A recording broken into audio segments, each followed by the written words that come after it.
Here we go. Here's the Kenny Cunningham team. You've gone for 4-4-2, have you? Old-fashioned, Kenny. So, let's start with your goalkeeper, because the radio listeners are not seeing this team that we're seeing, so we'll keep them in suspense. Well, they're on the radio. How could they see it? Oh, excuse me. No, I thought they're literally looking at it thinking, oh, that's outrageous. What's he thinking? No, they're on they're listening on the radio. Yeah.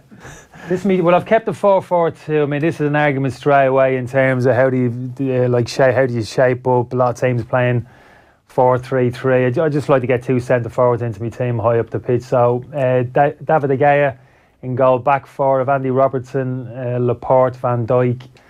I put Matt Doherty in at right back. Midfield two of Ferrandino and Declan Rice. Hazard operating off the left, Raheem Sterling off the right, and a front two of Marcus Rashford and Sergio Aguero. So there you go. List off the players there who were quick, easy decisions that you made in the space of 90 seconds. Van Dijk, Robertson, De Gea, Ferrandino, Rashford, Aguero, and Hazard, I suppose. So Declan Rice, bit of thought about that one. Who to I put with Ferrandino? I didn't initially, but the more I thought about it in central midfield, there just wasn't a standout player in there. In all honesty, I think you think of obviously immediately think the top two, Liverpool and Manchester, seeing that area of the pitch. But I think De Bruyne, the amount of time he's had on the sideline this year. Liverpool, I think Henderson decent season. Fabinho took his time to settle. Keita again, some in different performances. Milner had a very good start to the season there in central midfield. I just feel Declan Rice, forget about the fact 19, 20 years of age, just come into the team. He played early on the season away to Liverpool, got brought off at half time. No reflection on his performance. He's one of the better players, but he was the one sacrificed. Had to stay out a couple of games after that, but as soon as Pellegrini reintroduced him into the team in central midfield, I just think his quality performance week in, week out has been as good as anything that I've seen in central midfield. So I stand by Declan Rice in midfield alongside Ferrandino. You've Van Dijk there. Matt Doherty will come on to in a second. Van Dijk and Laporte. You rate Laporte highly? Yeah, I like him. Yeah, it's a bit of everything. Very comfortable on the ball. Can set up attacks. Got a great switch of play from left to right from that left side of centre half position. We've seen him playing an orthodox left back position, get forward, even create a goal for Aguero at the weekend. Got a good physical edge to him. Doesn't get bullied too easy. We've seen a couple of lads from the Spanish league come over and find it a little bit difficult, the physical intensity. He hasn't. I just think he's a very good all-round centre half. So Matt Doherty and Declan Rice in the team? Yeah, I'm going to put Matt Doherty in there. The players up against him where I'd say... Sorry? Matt Doherty? Matt Doherty? Yeah. Let's keep it that way. Matt Doherty, look, you're picking holes. Look. Trippier and Alexander-Arnold were the other two up against him. Obviously, he's been on, again, through injury. Alexander-Arnold's been taken. He's very close. Trippier, I'm a big fan of as well, particularly is how productive he is in the last third of the pitch. But you can make the same argument for Matt as well. And I know he's been playing in a right wing-back position of sorts. I got him in an orthodox right-back position. But again, probably Matt, for me, at his most productive in the opposition half the pitch. And he's got a good goal return as well, which is a factor as well for a right-back. Another 2 goals last night in the FA Cup. He's had more than a sprinkle of goals in the league. Key goals as well. Brief tangent. Yeah. Seamus Coleman's on the bench tonight for Everton. Yeah. Matt Doherty's in your PFA Team of the Year. Yeah. Is that a difficult situation for Mick McCarthy? Does he try and get both them, Coleman and Doherty, into the team? Well, that's the beauty. I think he's got the option of getting them both in. Matt's proven himself capable during his career so far playing in it. Probably more so than Seamus in an orthodox left-back position, although predominantly right-footed. I think Mick actually introduced him into the team in Wolves as a left-back. So I think that's an option that Mick will be looking at, actually finding a place for both of them. I'm guessing Mick's going to go with an orthodox back four in the opening game against Gibraltar. And if that's the case, I would expect Matt and Seamus at this moment of time to play. Got the likes of Enda Stevens, Greg Cunningham, etc. Maybe even Rob Brady might make a play for the kind of left-back position. There could be a fight out between Seamus and Matt Doherty for the right-back position. But yeah, maybe if there has been a little bit of dip in terms of Seamus's form, still for me, Seamus's quality and his experience, the kind of personality, his presence within the squad means I'd still expect Mick to find a place for Seamus come the first game next month. But a great option to have Matt developing as he is and playing with a lot of confidence. What I like about Matt, he's got a bit of an edge to him. You know, very I've heard a few people say, "Oh, Oliver Kay's a bit aloof, bum bum bum." I like it. It manifests itself in how he plays on the football pitch, demands the ball, and seeing as though he's come up from Championship football into the Premier League, he's absolutely he's absolutely loving it. He's revelled in it.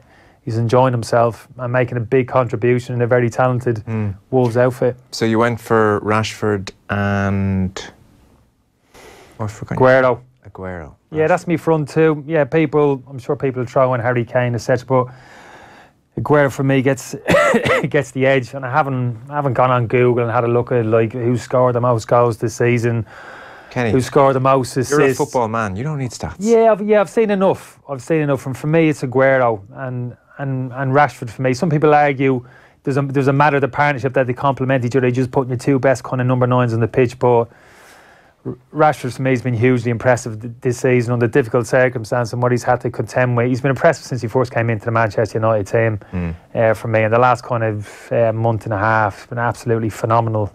So he's only going to get better. And Aguero for me, just I don't need to say much really. Yeah. It's difficult to argue against. Probably the wide midfield positions maybe. I think certainly he's up for debate.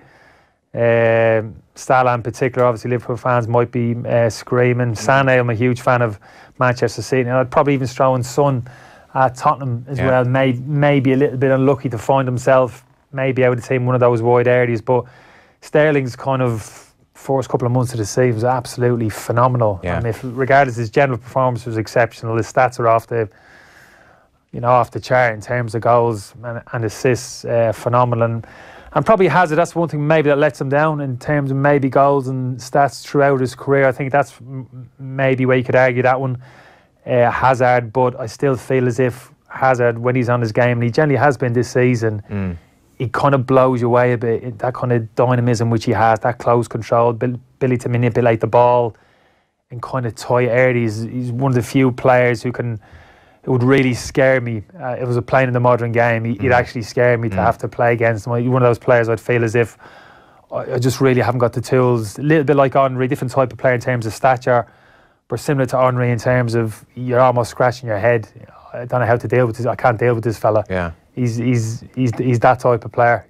Yeah, he's got those type of skills to really embarrass it. He's and we were going to touch on it later on, but Chelsea are trying to throw 300 grand his way to keep him. Real Madrid want him.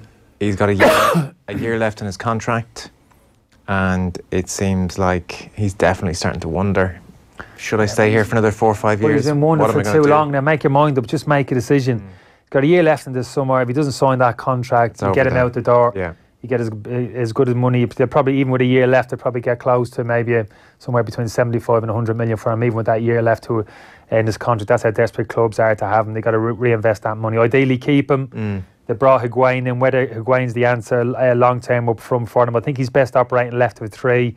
Seems more at ease there, as opposed to that kind of false number 9, which he's been asked to play. His body language hasn't been great. I think that's where the criticism has come from. Starting, I think some of it's been fair in terms of lacking a bit of personality at times in terms of leading the team. I think you can see that when he's played at that kind of false number 9, he's not getting enough. The ball can influence the game. Kind of head goes down a little bit. Well, he's admitted publicly afterwards, I don't like it.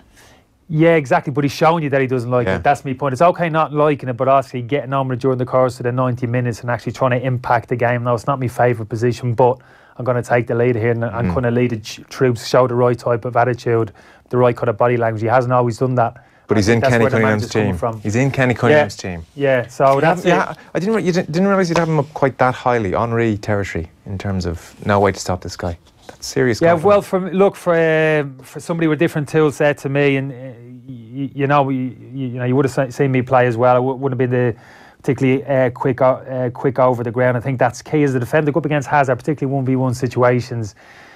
Got to be quick. You got to be like dynamite, little pocket rock. You've always got to match him for me in terms of stature. You got to be able to go shoulder to shoulder when I'm kind of 6'2". Athletic right back, even the likes of Lilian Thuram, probably the best at the time. Not ideally suited to go against Hazard. Leans his shoulder into low centre of gravity. Very difficult to deal with that. You know what I mean? I tell you, who's been great up against him, Stephen Carr. If I had to pick a prototype of fullback to up against, would be Stephen Carr. Rapid, quick, small pocket, physically very strong, aggressive. That type of fullback, like, you know what I mean? To try and negate some of the skills which he has. But I love watching him play. But get a little bit fed up with him, the constant, well, totally happy, show me you love me, Real Madrid and me boyhood club, just go and sign from him if that's the case, and good luck to you, like, you know what I mean? I'd love to see him play out there, to see, because with real pressure on his shoulders there, that's a totally different type of challenge. At Real Madrid, can't have the type of kind of off days occasionally, kind of, you know, huffing around the place, which he has at Chelsea and he gets away with. Can't get away with that at club, a Real Madrid stature. All right, Kenny. Thanks for doing your team for us.